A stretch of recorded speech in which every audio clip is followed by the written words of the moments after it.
இந்த திரைப்படம் மிக அழகாக காங்கிரஸ் கட்சி தமிழக மக்களுக்கு செய்த துரோகத்தை 1950 நம்முடைய அரசியலமைப்பு சட்டம் வந்த பொழுது ஒரு மொழிகளும் எப்படி இருக்க வேண்டும் என்கின்ற வரைமுறை கொண்டு வந்திருந்தார். பேசக்கூடிய மொழி எது, அபிஷியல் லாங்குவேஜ் எது, கம்யூனிகேட்டிவ் லாங்குவேஜ் எது, மத்திய அரசுக்கும் மாநில அரசுக்கும். கொஞ்ச நாள் கழிச்சு லிங்க் லாங்குவேஜாக எது வரும் என்று காங்கிரஸ் 1950 தீர்மானிச்ச ஹிந்தி.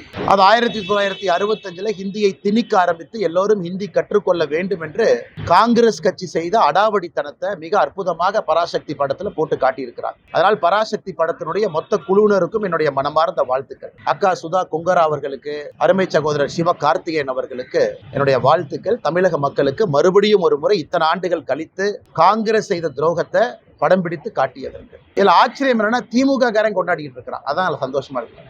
எங்க ஆப்பு வைக்கிறாங்க, நட்டுல வச்சாங்களா போல்ட்ல வச்சாங்களானே தெரியாது திமுக காரன். இந்த பராசக்தி படம் சூப்பரா இருக்கு.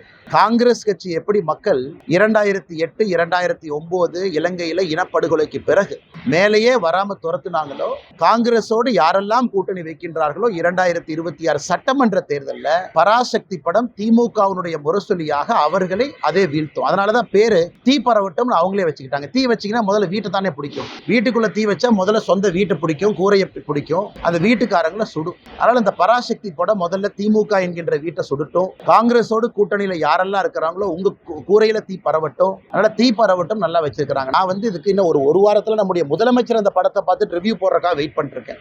நம்முடைய முதலமைச்சர் அவர்கள் வழக்கம் போல படத்தை பார்ப்பாங்க, கூட 4 பேர் உட்கார்ந்து இருப்பாங்க, கட்டி பிடிப்பாரு, முத்தம் கொடுப்பாரு, இதை பார்த்து கண் கலங்கிட்டேன், நெகிழ்ச்சி அடைஞ்சிட்டு சொல்லுவாரு.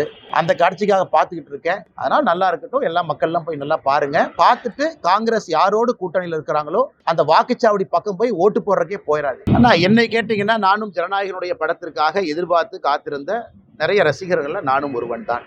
நல்ல திரைப்படம், நல்ல நடிகர்கள் நடிக்கும் பொழுது சமீப காலமா நானும் நிறைய திரைப்படத்தை பார்க்கின்றேன், கருத்து சொல்றேன், பேசுறேன். ஏன்னா ஒரு திரைப்படம் என்பது ஒரு வெறும் நடிகர் மட்டும் உருவாக்கக்கூடிய ஒரு விஷயம் கிடையாது. லட்சக்கணக்கான நபர்கள் பின்னாடி இருக்கிறாங்க, எல்லாரும் சேர்ந்து பண்றாங்க. ஆனால் ஜனநாயகத்தை பொறுத்தவரை அது சிபிஎஃப்சி அவங்க ஏதோ சொல்றாங்க, இது ஏதோ எடிட்டிங் பண்ணும், கட்டிங் பண்ணும், அது இதுன்னு ஸ்க்ரீனிங் கமிட்டி, அது எதோ தேவையில்லாத எங்கேயோ போயிட்டு இருக்குதுன்னா, ஆனால் நானும் உங்களை போன்ற ஒரு சாதாரண மனிதராகத்தான் இந்த சிபிஎஃப்சி, இந்த ஜனநாயகன் படக்குழு, ப்ரொடியூசர் அவங்களும் நான் பார்த்துட்டு. ஆனால் இந்தியாவில் எப்பொழுதுமே கோர்ட் இருக்கு, அப்பீல் மெக்கானிசம் இருக்கு, பல வழிமுறைகள் இருக்கு, எல்லாமே இருக்கு.